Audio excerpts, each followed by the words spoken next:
Panorama group, जो सोचता है वो करता है। आपके अपने सपनों का आशियाना।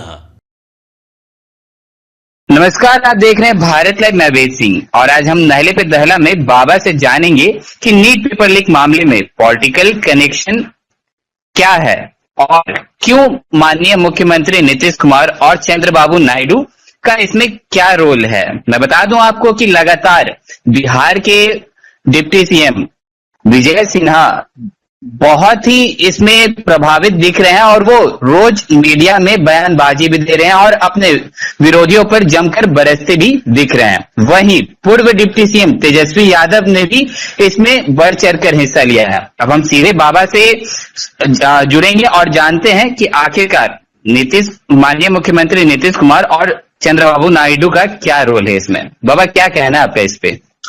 वेद, सबसे पहले तो हम ये आपको दो बता दें बातें कि बिहार में हमारे का दो कहावत है। एक कहावत है कि रोने को थे ही तब तक आंखें खुदा गया, यानी आपको मौका मिल गया अपने दर्द को बयां करने का। दूसरा कहा जाता है कि बिल्ली के भागे छीका टूटा जी। अब ऐसी स्थिति में इन दोनों बातों का हम आपको आगे विश्लेषण में बताएंगे, लेकिन वर्तमान परिस्थिति में आज से लगभग 15 दिन पहले बनी सरकार, जिसने शपथ लिया, मोदी पार्ट 3 आया, सभी ने मिल करके सरकार को बनाया। इस बार पहली बार ऐसा हुआ है पिछले 2 चुनाव में कि भारतीय जनता पार्टी को, नरेंद्र मोदी को अपने बदौलत बहुमत नहीं मिली है। 2014-2019 में वो खुद बहुमत में थे, किसी की जरूरत उनको नहीं थी, लेकिन उन्होंने साथी दल को लेकर के चलना श्रेयस्कर समझा। उसमें कई लोगों ने विरोध भी किया, जैसे नीतीश कुमार 2019 में सरकार का हिस्सा नहीं थे। 2014 में तो वो थे ही नहीं, और 2014 के बीच में जब आए तब भी उन्होंने सरकार से अपने आप को अलग रखा, क्योंकि नरेंद्र मोदी से समझौता करने में उनको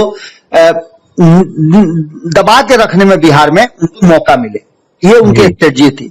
लेकिन इस बार नीतीश कुमार के हाथ में मौका मिला है नरेंद्र मोदी का स्क्रू टाइट करने का, और वो करना शुरू भी कर चुके हैं, भले ही साइलेंटली हो, लेकिन वो करना शुरू कर चुके हैं। इसी बीच में कई मामले रोज उजागर हो रहे हैं। हाल फिलहाल में आपने देखा कि बहुत ही पेचीदा और गंभीर मामला नीट पेपर लीक वाला आ गया है। इसको लेकर के जहां एक तरफ आपने देखा होगा कि केंद्र की सरकार अपनी फंसी हुई उंगली को निकालने की कोशिश कर रही है, तो वहीं इसको लेकर के पूरा देश भर में बवाल मचा हुआ है, क्योंकि ये आने वाले भविष्य के बच्चों का सवाल है। और अगर ये मामला इसी तरह से चलता रहा, इसके पॉलिटिकल एस्पेक्ट को देखिएगा, तो आप देखिए कि इसमें आप लोग अपना अपना रोटी भी सेकना शुरू कर दिए हैं। बिहार में चुनाव है, इसको लेकर के यहाँ बिहार में बहुत ज्यादा इस मामले को उछाल दिया जा रहा है। 2024 के चुनाव में दोनों ही पक्ष जिस तरह से लड़े, अब 2025 की तैयारी में इस नीट पेपर लीक मामले में एक दूसरे पर दोषारोपण भी करना शुरू कर चुके हैं। लेकिन इसमें कुछ और भी बातें हैं। पहली बात तो ये कि आपने देखा होगा कि कई ऐसे मामले हैं जिसको लेकर के एनडीए के घटक दल, चाहे वो टीडीपी के चंद्रबाबू नायडू हो या जदयू के नीतीश कुमार, ये आपस में जिस तरह की बातें कर रहे हैं वो साफ साफ दिखाई दे रहा है कि ये चुप हैं, सहमति भी दे रहे हैं, लेकिन अपनी शर्तों के साथ। भले ही ये बात कह रहे हो कि कोई शर्त नहीं है, लेकिन शर्त हिडन है। ऐसी स्थिति में नीट पेपर लीक मामले में बिहार में सरकार के नेतृत्व करने वाली जनता दल यूनाइटेड के पास 18वीं लोकसभा में 12 सांसद जीत करके आए थे। बिहार में हर साल कई छात्र परीक्षा में शामिल होते हैं और उनमें से कई शीर्ष रैंक भी हासिल करते हैं, और बिहार की ये विशेषता रही है। बिहार इन सब मामलों में बहुत आगे रहा है। हालांकि कहा जाता है कि बिहार में शिक्षा का स्तर बहुत अच्छा नहीं है, लेकिन पेपर लीक के मामले से बिहार अछूता नहीं है।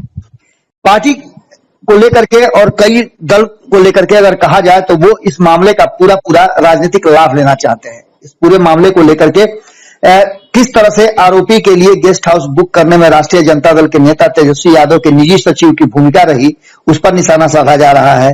लेकिन इसके परीक्षा प्रक्रिया और कथित पेपर लीक टिप्पणी से कहा जा रहा है कि पूरी तरह से इस पर परहेज किया जा रहा है जदयू के तरफ से।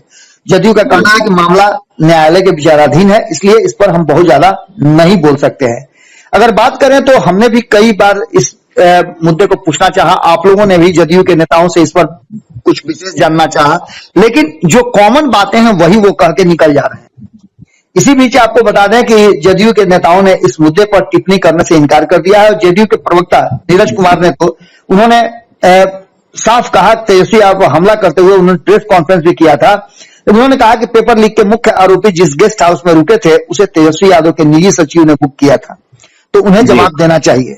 अब तेजस्वी यादव का जवाब भी आ गया है। उन्होंने साफ कहा है कि सरकार के पास पूरे तंत्र है, वो जिसको चाहे, जिसे शक है उस शक के आधार पर उसे गिरफ्तार करे। जहां तक नीट पेपर लीक मामले का सवाल है तो उन्होंने सुप्रीम कोर्ट से जांच कराने की बात कही है। ऐसे मामले पर टिप्पणी करना उचित नहीं होगा, ये बात कह करके अपना पल्ला झाड़ लिया है नीरज कुमार ने। अब आप समझ सकते हैं कि किस तरह से इस मामले को लेकर के जदयू अपना हाथ बचाने की कोशिश कर रही है। इसके साथ साथ कल ही हमने देखा कि भारतीय जनता पार्टी के लगातार, जैसा कि आपने भी बताया, विजय कुमार सिन्हा हो या अन्य लोग हो, लगातार कह रहे हैं। इसी बीच में कल हमने एक सोशल मीडिया पर पोस्ट देखा जिसमें रणवीर नंदन है, वो काफी वरिष्ठ नेता है भारतीय जनता पार्टी के, छात्र जीवन से ही वो राजनीति पर हैं और एक शिक्षाविद होने के नाते वो इस बात को अच्छी तरह समझते हैं। उन्होंने कई पहलुओं को कहा है जिसको लेकर के हमने कल एक खबर भी किया था। ये सारी बातें इस बात की तरफ इशारा कर रही है कि ये मामला सुलझने से ज्यादा उलझता नजर आ रहा है और इसको राजनीतिक रंग देने की कोशिश की जा रही है। कई छात्रों ने आरोप लगाया है कि सरकारी और निजी कॉलेज में मेडिकल, डेंटल और आयुष पाठ्यक्रमों में प्रवेश के लिए आयोजित की जाने वाली इस परीक्षा में बड़ी धांधली हुई है, जिसमें कुछ छात्रों को अनुकूल परिणाम दिए जाने के को लेकर के उनका पेपर लीक किया गया है। इसके साथ साथ आपको बता दें कि आंध्र प्रदेश की मुख्य पार्टी टीडीपी ने भी इस मामले का विरोध प्रदर्शन में समर्थन तो किया है। परीक्षा आयोजित करने वाली राष्ट्रीय परीक्षा एजेंसी एनटीए के खिलाफ कोई बयान जारी किया है। इसको लेकर के राष्ट्रीय पात्रता सह प्रवेश परीक्षा नीट को रद्द करने की मांग को लेकर के विरोध प्रदर्शन भी जारी है। वहीं भाजपा के प्रमुख एनडीए सहयोगी तेलुगु देशम पार्टी और जनता दल यूनाइटेड इस मामले पर चुप है। टीडीपी ने भी इस पर बोलने से इनकार कर दिया। 2023 और 2024 में आंध्र प्रदेश के 5 छात्रों ने मेडिकल प्रवेश परीक्षा में शीर्ष स्थान प्राप्त किया था। उनके साथियों के बीच उच्चतम प्रतिशत के साथ प्रथम स्थान प्राप्त किया था। कथित तौर पर इस साल राज्य को 60,000 से अधिक छात्रों ने नीट में दाखिला लिया था। इस टीडीपी ने इस पूरे मामले को लेकर के, जिसके 16 सांसद हैं केंद्र में, वो आप समझ सकते हैं कि चुप्पी साध रही है। तो इसका मतलब क्या हो सकता है? आपको बता दें कि इस पूरे मामले को लेकर के नाम बताने की शर्त पर उनमें से एक ने कहा है कि सरकार के पास इस साल आयोजित परीक्षा को रद्द करने के अलावा कोई विकल्प नहीं है और ये ओपनली नहीं बल्कि दबे जुबान में कहा गया है। तो इसके मतलब आप समझ सकते हैं पूरी तरह से ये मामला अब राजनीतिक रंग लेता नजर आ रहा है और साथ ही साथ नरेंद्र मोदी की सरकार पर दबाव बढ़ता जा रहा है। हालांकि इस बात को लेकर के नरेंद्र मोदी की सरकार और खास करके अगर बात की जाए शिक्षा मंत्री धर्मेंद्र प्रधान की, तो इस पर एक्शन लेना शुरू कर चुके हैं। पहले तो उन्होंने कहा कि नहीं, इस तरह की बातें नहीं हुई है, लेकिन जब इस मामले को आगे बढ़ता हुआ देखा और इसके प्रमाण मिलने शुरू हो गए तो उन्होंने भी इस पर संज्ञान लिया और संज्ञान लेने के बाद उन्होंने इस पर उचित कार्रवाई करने और त्वरित कार्रवाई करने की बात कही है। मामला न्यायालय में चला गया है और इस मामले को लेकर के रोज नए नए खुलासे हो रहे हैं। इसके तार बिहार से जुड़े हुए हैं और साथ ही आपने देखा कि एक दिन पहले एक तस्वीर वायरल करके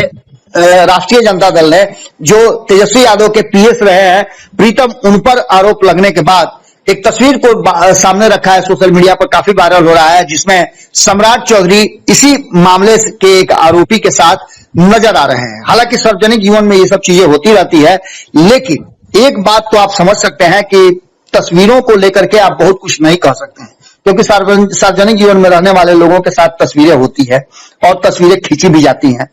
इन सारी बातों को लेकर के आप मना भी नहीं कर सकते हैं आम आदमी को कि आपके साथ वो खड़ा नहीं हो, क्योंकि राजनीतिक लोगों को वो सेलिब्रिटी की तरह देखते हैं और उनके साथ तस्वीरें खिंचाना उनका एक तरह से समझिए कि शौक होता है। अब इन सारी बातों को लेकर के तस्वीरों के माध्यम से घेरने की कोशिश की जा रही है, तो दूसरी तरफ कहीं ना कहीं तेजस्वी यादव ने स्पष्ट कर दिया है कि सरकार के पास पूरा तंत्र है और इस मामले को क्यों अभी तक इंतजार कर रही है, क्यों इस पर त्वरित कार्रवाई नहीं कर रही है, कहीं ना कहीं ये शक पैदा करता है। अब ऐसी स्थिति में आप समझ सकते हैं कि पूरा का पूरा मामला केंद्र की सरकार फंसी हुई है। बिहार की सरकार को लेकर के भी, बिहार को भी लेकर इसमें मामले में कहीं ना कहीं एक एस्पेक्ट जुड़ रहा है, एक एंगल जुड़ रहा है। तो वहीं जो सबसे बड़ी पार्टी है, जो समर्थन दे रही है नरेंद्र मोदी को केंद्र में, उन्हीं के बदौलत उनकी सरकार चल रही है केंद्र में, वो 16 और 12 सदस्यों वाली टीडीपी और जदयू आखिर इस मामले पर क्यों चुप है, खुल करके क्यों नहीं आ रही है भाजपा और इस पूरे मामले पर? ये एक बड़ा विषय है। अब देखना दिलचस्प होगा कि इस विषय को लेकर के कौन कहां तक जाता है और विपक्ष के हमले कितना मजबूत होते हैं, जिससे कि केंद्र की सरकार को एक बार फिर से अपने इन साथियों की जरूरत पड़ती है सपोर्ट के लिए। तो जैसा कि अभी आपने सुना कि बाबा ने बताया कि किस तरह से अभी जो सियासी पारा जो है वो कितना गर्म है नीट मामले को लेकर, लेकिन अभी भी 12 सांसद वाली जदयू और 16 सांसद वाली चंद्रबाबू नायडू की टीडीपी अभी भी इस पे खामोश क्यों है। देखने वाली बात यह है कि दिन प्रतिदिन इतने सारे खुलासे हो रहे हैं नीट पेपर लीक मामले को लेकर, अब ये कहां तक जाता है। तब तक के लिए और भी ऐसे तमाम खबरों के साथ बने रहने के लिए आप देखते हैं भारत लाइव। धन्यवाद। पनोरमा ग्रुप, जो सोचता है वो करता है। अगर ये वीडियो पसंद आई और वह बिहार के राजनीति और बिहारियत से सरोकार रखेनी तो सब्सक्राइब बटन दबा के चैनल के सब्सक्राइब कर ली। ओजे एगो घंटी बा, ओकरा बटन दबा देला से कुल सटीक और मारक खबर रुआ मुफ्त में मिल जाई। अगर रुआ पत्रकारिता के हमनी के नया प्रयोग में सहयोग कर चाहतानी तो ज्वाइन बटन दबा दी।